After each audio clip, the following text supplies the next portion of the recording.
So Strange New Worlds visited another Strange New World.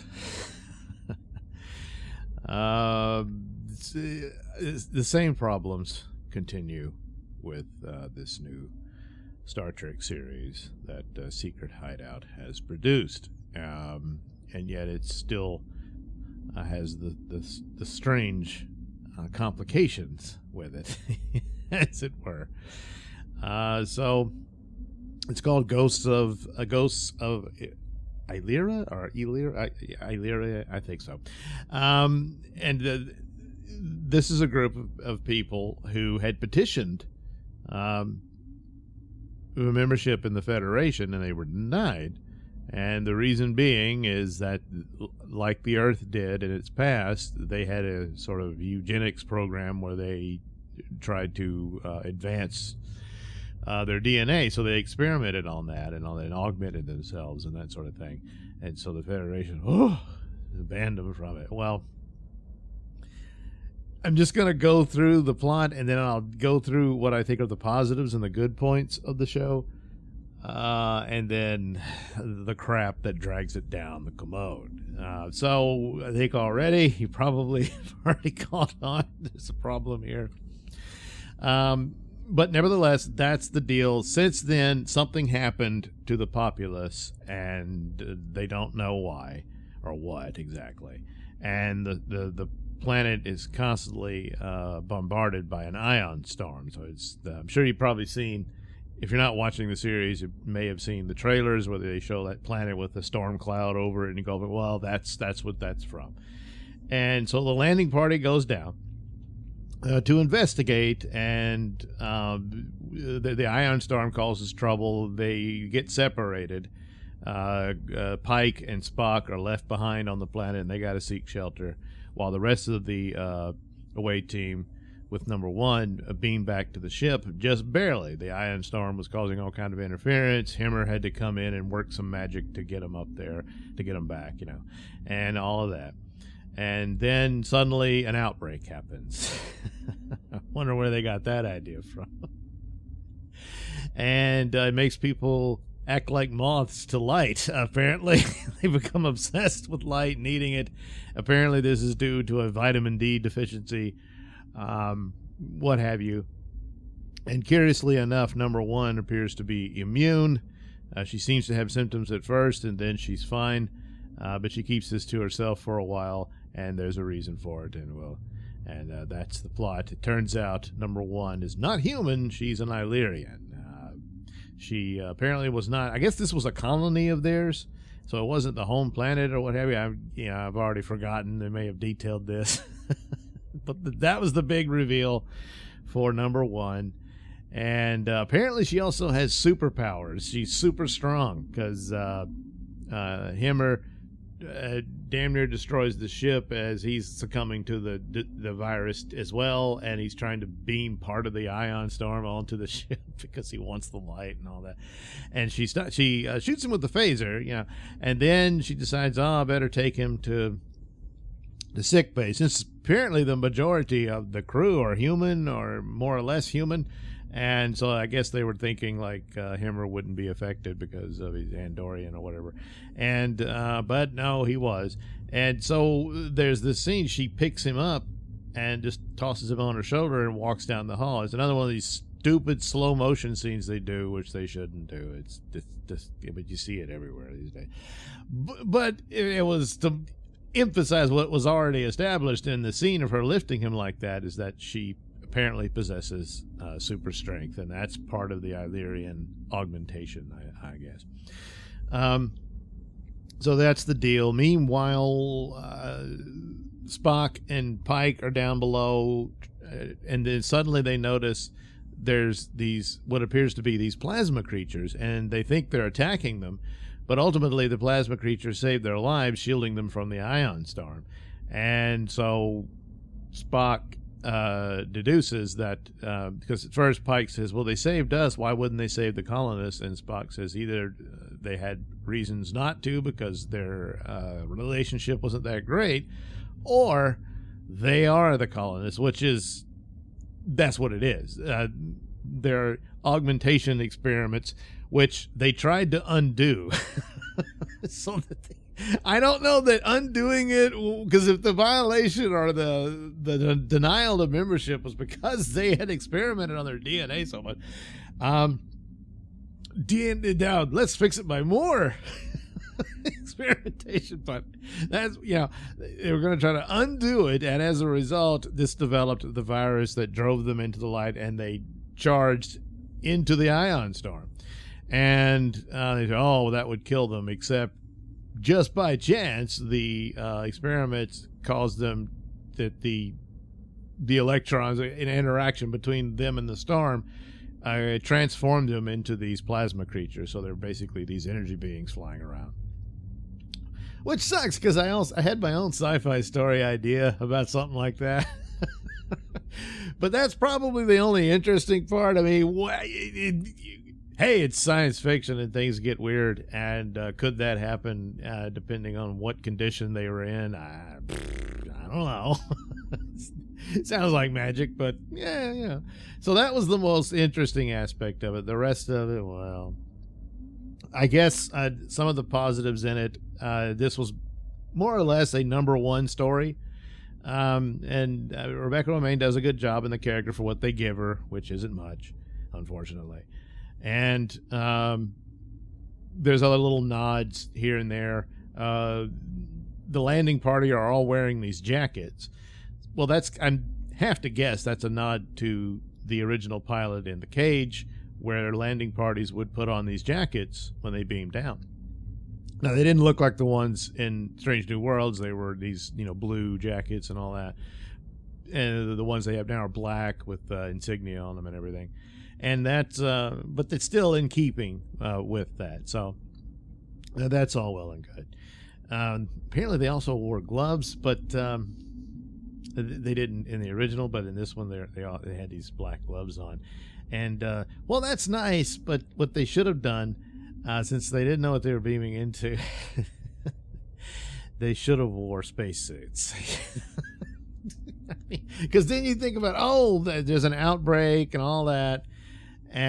Yes, and you go back to the original series, Spock and another crewman were in these suits, but the crewman made a mistake. He took his glove off, and that's how they got infected. Well, here, it was really nothing. And the same thing, they said, oh, no, the transporter would eliminate anything that was in them if it was something that it could detect. And Himmer balks at any suggestion that it didn't, but did.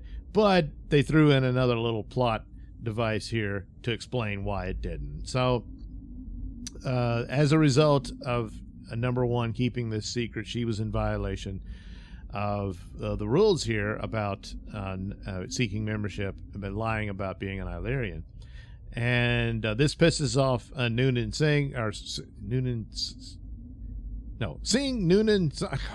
Khan's granddaughter, Lana, whatever her name is, and they make the big deal where their best bet was to never mention that again, because it's just so stupid that they made a character like this. But it's an alternate timeline universe, so it doesn't matter, because like Spock doesn't remember that he had Khan's granddaughter on the ship, would have known about Khan. They looked through their computer records to find out who Khan was when he's in Space Seed, but you just have to figure it's not going to happen that way in this new universe, if it happens at all. So whatever, but they just do that because Khan was not a regular character for it. It's not like Star Wars, or there's no ongoing soap opera type thing, but they don't know how to do it. So they do that just so she can get pissed off at #1 later, because she was picked on as a kid for having been descended from the augmented peoples like Khan. And then yet #1 is an augment herself, albeit from an alien culture, but nevertheless same sort of deal. There is the good scene where they get into a fight because Lana is going crazy with the virus and damn near releases the warp core on the whole ship to make it brighter. But #1 kicks her ass, which she had it coming, because God, is she annoying. But still, the whole thing is stupid. So she reports to Captain Pike to tell him, hey, look, I'm in violation, and, there's rules, and I'm going to have to resign my commission. And Pike says, nah, that's all right. No, man, you saved the crew and the ship, so it doesn't matter. Because, they just keep violating rules all the time. Meanwhile, they discover, or rather, number one discovers that there was this anomaly with the transporter as to why it couldn't weed out the virus, even though in the original Star Trek this would happen. But they decide to go one extra. That Dr. Mbinga had done this. He was siphoning off power to maintain a transporter in the sick bay, which, again, in the original series, it didn't have a transporter, but now it does. But alternate timeline, so it doesn't matter. It turns out he's as smart as Scotty was in the Next Generation when he and his crew were trapped and were probably going to die, so Scotty decided to fix the transporter where they could be stored within it in the hopes that they would be rescued at some point. Of course, it was 100 years later, but nevertheless, that's what he did, because Scotty's a genius about these things.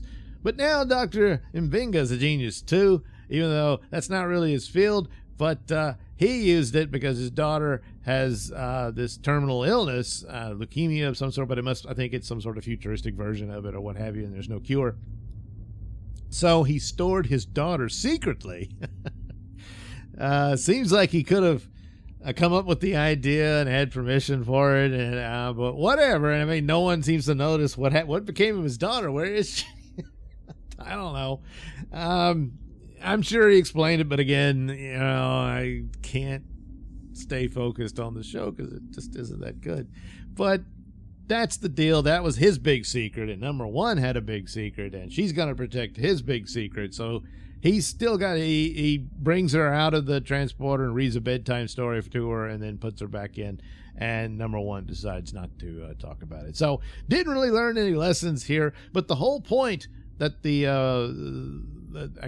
writers or whatever wanted this scenario to be put together about number one was that bigotry still lives on in the Federation. So it was only bigotry that they didn't allow augments in, despite the undeniable fact that is impossible to deny, is that how many humans would be descendants? I mean, you've got one on the crew in some form or fashion would be descended from the supermen of the eugenics era in Star Trek's past. They wouldn't. I mean, here they've punished this whole culture and said, because you did this, so much to the point that it pushes them to try to undo it and turn themselves into, I don't know, Human Torch people. And it's just stupid, just so they can make a speech about how bigotry's wrong. Well, Star Trek always did episodes about the wrongs of bigotry and that sort of thing. But that's what you do. You would have these races of aliens and how it just never occurred to them to think about the other guy and what he's going through and that sort of thing. And they would do that in stories, and that's how you deal with it. Here they just want to keep dogging down their own Federation. Okay, there's ways that could be done as well, but this just was really stupid because you didn't think it through. I mean, especially since the Earth was saying, well, we did the same thing at one point in our time. Wasn't a good idea. If these guys were pushing it and wanting to spread their ideas of genetic manipulation to other people's, then I could understand that. But that would be perceived as, well, they're a threat, and that's, and that's why they would deny the idea that just anybody can become a member of the Federation. Well, it's all of a sudden the Klingons and the Romulans say, hey, we'll join up. Oh, sure. And the next thing you know, they burn it all down because, well, they're your enemy. So it's a bad structure for them to reach this goal that they wanted to preach, So they don't know how to do it. They don't know how to leave discussion open and that sort of thing the way Star Trek would do it. They would present the rationale. They would make the points. The best example of that was the old story where it was obviously about Vietnam, and the argument is displayed between Kirk and McCoy, And, you know, Kirk throws his hands up and what am I supposed to do? And McCoy doesn't have an answer. He's just telling him that this is awful and terrible and we shouldn't be in this position, but they were, and all, you know, so on and so forth. And even Kirk admits it's not good, but he didn't see any other solution. And then, you know, that's how that played out. But that's how you do something like that. That's how you orchestrate it. And it's just more intelligent in that aspect. But here, you know, so there's some structural things here because it's episodic in nature, and number one got to take center stage for the most part. There wasn't enough time spent on Pike to mock him and tear him down as captain. Although he just like, yeah, it's fine, number one, I don't care. Yeah, that wouldn't work either. They had to have dealt with it in some form or fashion, and having, you know, Starfleet deciding, all right, we're going to look the other way on this one, but, you know, it's on your record or what have you. But the idea that, yeah, I shouldn't have kept it secret and all this, and then she immediately keeps another secret. So, you know, and the one with him with Dr. Mbenga, just, you know, I mean, he's violated all kinds of things. He put the ship in danger. You know, there's got to be penalties for that. I, you know, wouldn't say, well, we just got to disintegrate your daughter. I don't think they would do that. But he's going to have to leave the ship, you know. And I mean, the idea that he couldn't have made, you know, accommodations for this to where the Federation they're not going to, no, you just got to let the little girl die.